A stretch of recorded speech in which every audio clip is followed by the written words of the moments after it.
तो आज हम सीखेंगे रिमोट से करना। आप इसको छोटी सी ट्रिक से सही कर सकते हैं। इसके लिए आपको एक मेटल की प्लेट की ज़रूरत पड़ेगी जो आपको बटन पर लगा देनी है, या फिर आप वायर मोड़ के ऐसे हथौड़े से पीट कर पतला कर इस पर चिपका दें फेविक्विक से।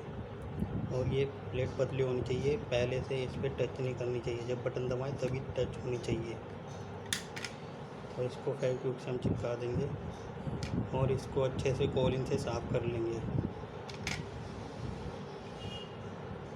आप देख सकते हैं ये रिमोट के बटन काम नहीं कर रहे थे, तो इस पे ये लगा दिया मैंने।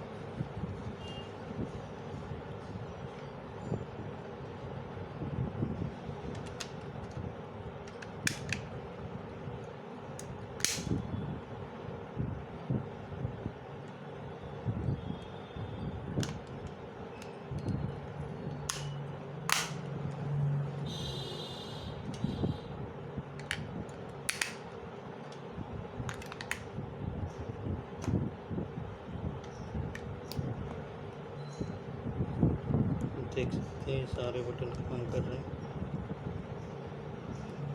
इसमें मेटल की प्लेट लगा देंगे, जब बटन दबाएं तभी वो नीचे वाली प्लेट को टच करनी चाहिए, वैसे नहीं करनी चाहिए पहले से। हाँ, तो ये लाइट जलती रहेगी। आप इसको आसानी से खोल सकते हैं। यहाँ पे ये लकीर है पेंचकस वगैरह की। I hope you like, share and subscribe this video.